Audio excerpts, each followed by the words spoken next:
नमस्कार दोस्तों, चलिए जानते हैं झारखंड की 25 फटाफट बड़ी खबरों को सिर्फ 10 मिनट में। और हम लोग जानेंगे इस वीडियो में सभी सरकारी योजनाओं के बारे में, मनिया सम्मान योजना, वृद्धा पेंशन योजना और पीएम आवास योजना के बारे में। पर उससे पहले हमारे चैनल को सब्सक्राइब नहीं किया है तो सब्सक्राइब कर लें। नए साल के पहले दिन झारखंड में मौसम मिला जुला रहा। रांची समेत कई जिलों में ठंड महसूस की गई। धूप खिली रही लेकिन ठंडी हवा का असर बना रहा। पलामू, मेदिनीनगर और कोल्हान क्षेत्र में घना कोहरा छाया रहा। गुमला में सबसे कम तापमान दर्ज किया गया। मौसम विभाग के अनुसार अगले कुछ दिन ठंड और कोहरा जारी रहेगा। प्रयागराज माघ मेला को देखते हुए रेलवे ने श्रद्धालुओं की सुविधा के लिए कुछ ट्रेनों का अस्थायी ठहराव तय किया है। देवघर होकर गुजरने वाली विभूति एक्सप्रेस और पूर्वा एक्सप्रेस को प्रयागराज क्षेत्र के स्टेशनों पर 2 मिनट रोका जाएगा। यह व्यवस्था जनवरी से फरवरी के बीच लागू रहेगी ताकि यात्रियों को मेला जाने में आसानी हो सके। गुवाहाटी में बढ़ती ठंड और कोहरे के कारण कामरूप महानगर जिले के सभी स्कूल 31 दिसंबर से 6 जनवरी तक बंद रहेंगे। बच्चों की सुरक्षा और स्वास्थ्य को देखते हुए यह फैसला लिया गया है। स्कूल 7 जनवरी से फिर खुलेंगे। इस दौरान कोई पढ़ाई या गतिविधि नहीं होगी। प्रशासन ने सभी स्कूलों को छात्रों और अभिभावकों को इसकी जानकारी देने के निर्देश दिए हैं। नए साल पर रांची और खूंटी के पैरवाघाघ वराणी फॉल जल प्रपातों में सैलानियों की भीड़ रही। पैरवाघाघ की खूबसूरती ने पर्यटकों को आकर्षित किया, जिससे स्थानीय व्यवसायों को फायदा हुआ। सड़क और सुविधाओं की कमी बनी हुई है। रानी फॉल में सुरक्षा के अच्छे इंतजाम किए गए। पर्यटकों और स्थानीय लोगों ने पर्यटन स्थल को सुरक्षित और सुविधाजनक बनाने की मांग की। नेता प्रतिपक्ष बाबूलाल मरांडी ने झारखंड सरकार पर आदिवासी समाज की पहचान कमजोर करने का आरोप लगाया है। उन्होंने कहा कि पेसा कानून की आड़ में आदिवासियों को भ्रमित किया जा रहा है। मरांडी ने मांग की कि पेसा कानून में ग्राम सभा और पारंपरिक स्वशासन व्यवस्था को पूरा अधिकार दिया जाए और सरकार अपनी स्थिति साफ करे। रांची में मकर संक्रांति से पहले तिलकुट बाजार में रौनक बढ़ गई है। अपर बाजार में स्थानीय कारीगरों का शुद्ध तिलकुट बिक रहा है। सादा, गुड़, ड्राई फ्रूट और चॉकलेट तिलकुट उपलब्ध है। तिलकुट 400 से 800 रुपये किलो तक मिल रहा है। शुद्धता के कारण रांची का तिलकुट अब गया को टक्कर दे रहा है। जामताड़ा में खाद्य आपूर्ति मंत्री इरफान अंसारी ने पीडीएस डीलरों को 4G पॉस मशीन सौंपी। 2G मशीन से राशन वितरण में दिक्कत होती थी। 4G मशीन से नेटवर्क की समस्या खत्म होगी और राशन समय पर मिलेगा। जामताड़ा के 639 डीलरों को मशीन दी गई। मंत्री ने डीलरों का बकाया भुगतान जल्द करने और राशन दुकानों में चीनी देने की भी घोषणा की। आईएमडी के अनुसार रब्बी की फसल पर कम बारिश का असर नहीं पड़ेगा, क्योंकि उत्तर पश्चिम में सिंचाई और जलाशय ठीक हैं। जनवरी में कई हिस्सों में न्यूनतम तापमान सामान्य से कम रहेगा। कुछ जगह थोड़ी ज्यादा या कम ठंड पड़ सकती है। जलवायु परिवर्तन और पश्चिमी विक्षोभ के कारण मौसम प्रभावित हो रहा है। जून जुलाई तक मानसून अच्छी बारिश का संकेत देता है। देश में पहली वंदे भारत स्लीपर ट्रेन गुवाहाटी से कोलकाता के बीच चलेगी।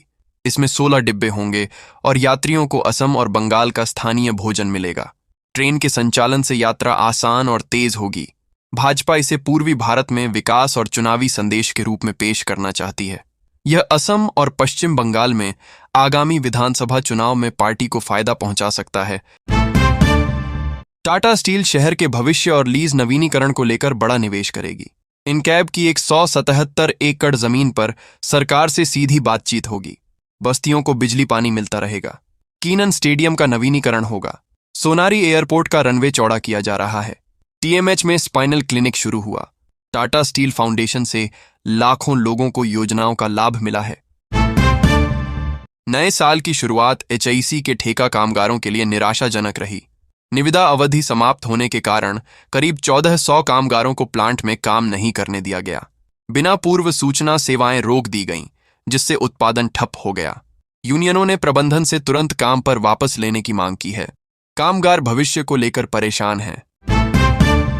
रांची में नगर निकाय चुनाव की तैयारी अंतिम दौर में है।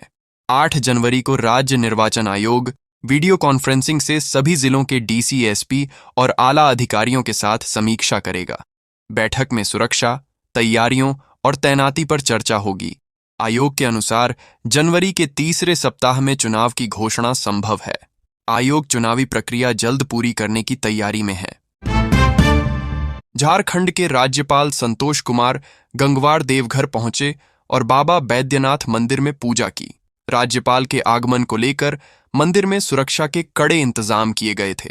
पूजा के दौरान कुछ समय के लिए आम श्रद्धालुओं का प्रवेश रोका गया। पूजा के बाद राज्यपाल ने नववर्ष की शुभकामनाएं दी।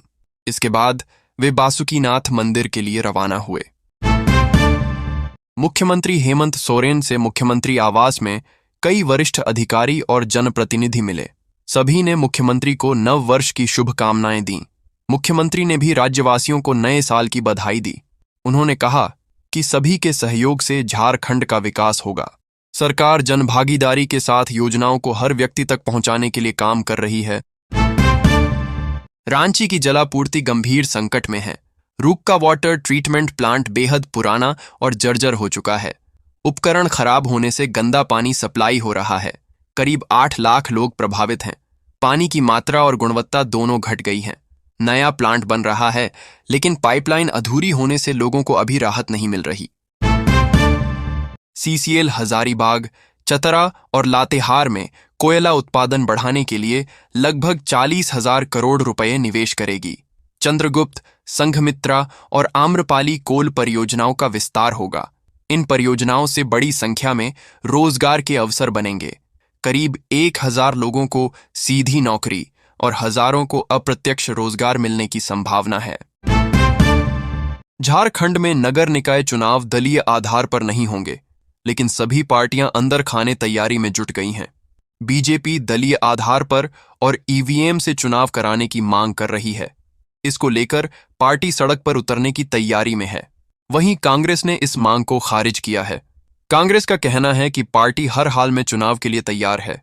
शहरी इलाकों में बीजेपी की पकड़ मजबूत मानी जाती है। रांची में मनरेगा को लेकर कांग्रेस और भाजपा के बीच सियासी टकराव तेज हो गया है। कांग्रेस 5 जनवरी को लोक भवन के सामने आक्रोश मार्च करेगी। इससे पहले 3 जनवरी को राज्य के सभी प्रमंडलों में प्रेस कॉन्फ्रेंस होगी। कांग्रेस का आरोप है कि केंद्र सरकार मनरेगा कमजोर कर मजदूरों के हक पर चोट कर रही है। रांची में भाजपा ने नगर निकाय चुनाव को लेकर सरकार पर दबाव बनाने का फैसला किया है। पार्टी 7 जनवरी को नगर निगम कार्यालय के सामने महाधरना देगी। भाजपा की मांग है कि चुनाव की तिथि जल्द घोषित हो और बैलेट पेपर के बजाय ईवीएम से निष्पक्ष चुनाव कराए जाएं।